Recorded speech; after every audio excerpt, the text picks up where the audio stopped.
ये क्या बात हुई सुनील? कभी तो मुझसे भी कुछ पूछ लिया करो। आज शाम मुझे बहुत काम है। मुझसे पूछे बिना तुमने हाँ क्यों बोला? ओहो, तो अब पूरे दिन घर में खाली ऐश करने पर भी मैं तुमसे पूछूं कि बिजी तो नहीं हो? अरे फालतू का मेलोड्रामा नहीं चाहिए मुझे। टाइम से तैयार रहना। उसे सच में आज बहुत काम है बेटे, तू अकेले चला जाना। पहले पैसे कमाकर इनके खर्चे उठाओ और फिर नाटक देखो जरा। दोनों बाप बेटे हमेशा की तरह दोनों सास बहू को कड़वी बातें सुनाकर ऑफिस चले जाते हैं, जिसकी अब आदत होने पर वो दोनों भी किसी से कुछ बोले बिना अपने काम में लग जाती हैं। इसी तरह सुबह से शाम हो जाती है। मम्मी, समझ नहीं आ रहा, इतने सारे काम पड़े हैं जो कल सुबह तक अगर पूरे नहीं किए तब भी हम पर ही इल्जाम आएगा, और अगर पार्टी में नहीं गई तब भी सुनाएंगे। अरे इन कहो की तो आदत हो गई है बेफिजुल काय काय करने की। तू तैयार हो जा, काम मैं संभाल लूंगी। अब नेहा सुनील के घर वापस आने से पहले ही तैयार हो जाती है, जिस पर वो सुनील के आते ही पार्टी के लिए चले जाते हैं। वहां पहुंचकर हमेशा की तरह सुनील अपने दोस्तों में बिजी हो जाता है और नेहा एक कोने में खड़ी रहती है। रात बीतती है और अगली सुबह एक बार फिर वही रूटीन शुरू हो जाता है। इन लोगों को हमारे काम और जिंदगी की कोई अहमियत क्यों नहीं है? इन्हें कब समझ में आएगा कि घर में रहने वाली औरतें सिर्फ आराम नहीं करती। बेटा मेरी तो उम्र बीत गई यही सोचते हुए, पर आज तक ना वो बदले और ना जवाब मिला। लेकिन माँ, समय हमेशा एक जैसा नहीं रह सकता, इन्हें बदलना होगा। सुबह से शाम होती है और फिर रात। इसी तरह दिन बीतने लगते हैं। एक शाम सुनील और उसके पापा ऑफिस से जल्दी घर वापस आते हैं। तब हमें पार्टी में जाना है, सूट प्रेस करके दे दो और जल्दी तैयार हो जाओ। अरे तुम भी और घंटों मत लगाना, समझे? इसके आगे नेहा या सास को बोलने का कोई भी मौका ना देते हुए दोनों वहां से चले जाते हैं। कुछ देर बाद चारों पार्टी में पहुंच जाते हैं। यहाँ सब समझदार और पढ़े लिखे लोग हैं, कोई बेवकूफी करके मेरी नाक मत कटवाना। और तुम तो खासकर अपनी जुबान काबू में रखना, बहुत चलने लगी आजकल। आप लोगों की शायद हमेशा हर जगह हमें इंसल्ट करने की आदत बन गई है। अच्छा, जब शॉपिंग पर मेरे ही पैसे उड़ाती हो तब ये बगावत याद नहीं आती होगी। काम न काज के दुश्मन अनाज की। ऐसा बोलकर सुनील अपने दोस्तों के साथ चला जाता है और ससुर भी ऑफिस के लोगों के साथ गपशप में लग जाते हैं। लेकिन सुनील की बात से परेशान नेहा और उसकी सास वहीं एक कोने में खड़ी रहती हैं। शांत हो जा, कर ही क्या सकते हैं। चल कोल्ड ड्रिंक पीते हैं, गुस्सा उतर जाएगा।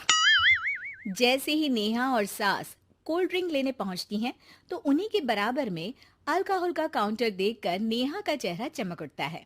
वो मुस्कुराकर सास के कान में कुछ कहती है और दोनों पीना शुरू करती हैं। कुछ देर बाद दोनों चिल्लाते हुए अपने अपने पतियों को ढूंढने लगती है। कहाँ है सुनील? देख, तेरी असलियत आ रही है। कहाँ है सुनील के पापा? देखो, तुम्हारी शामत आ रही है। ये नजारा देखकर पार्टी वहीं थम जाती है। सब लोग उन्हें ही देखने लगते हैं। ये है मेरे पति। अरे काहे के पति?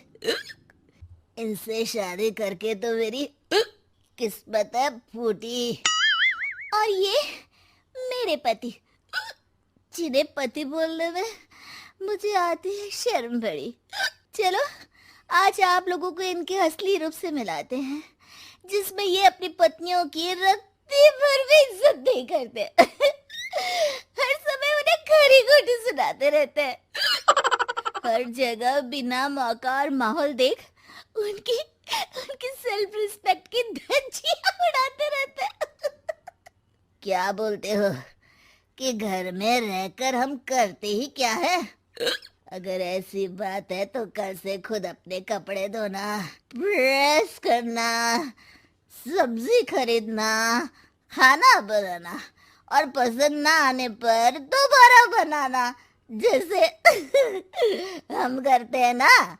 फिर घर की सफाई, सारा सामान अपनी जगह रखना, जो तुम्हारे फेंकने पर हम करते हैं। और फिर फाइनेंस मंत्री बनकर लिमिटेड पैसों में बढ़ती कीमतों के साथ घर का बजट बनाना। सुनील, इन्हें चुप करा। अपनी तो कोई इज्जत है नहीं, हमारी भी खराब कर रही है। हाँ, ये तो और बढ़िया है। अब अच्छे से सुनो। नेहा, ये क्या ड्रामा है? ड्रामा तो अभी शुरू हुआ है जी। सास और नेहा अपने मन की सारी भड़ास निकालने लगती है, जिसे चुपचाप खड़े रहकर सुनने के अलावा ससुर और सुनील के पास कोई चारा नहीं होता। बहुत देर तक यही सब चलने के बाद आखिर में दोनों सास बहू बेहोश हो जाती हैं। अगली सुबह सिर दर्द के साथ दोनों की नींद अपने अपने कमरे में खुलती है, जिस पर उनके पति उन्हें हॉल में लेकर आते हैं। मेरा सिर इतना दर्द क्यों कर रहा है? मेरा भी। इतनी देर में ससुर 2 ग्लास नींबू पानी लेकर रसोई से बाहर आते हैं। ये लो नींबू पानी, इससे सिर दर्द ठीक हो जाएगा। हम दोनों आपसे कुछ कहना चाहते हैं। सास बहू हैरानी से एक दूसरे को देखने लगती हैं। तभी दोनों बाप बेटे उनसे माफी मांगते हुए कहते हैं, हमें कभी एहसास नहीं हुआ कि अपने ईगो में हम दोनों आप लोगों के साथ कितना बुरा कर रहे हैं। आज से हम भी घर के काम में हाथ बटाएंगे। और नेहा, मैंने तुम्हें जॉब करने से रोका, उसके लिए भी सॉरी। तुम्हें जो करना है करो। ये सब सुनने के बाद सास बहू मुस्कुराते हुए एक दूसरे की तरफ देखती हैं। अल्कोहल वाले काउंटर पर बैठकर कोल्ड ड्रिंक पीकर थोड़ा ड्रामा करते हुए आज इन्हें सबक सिखा ही देते हैं।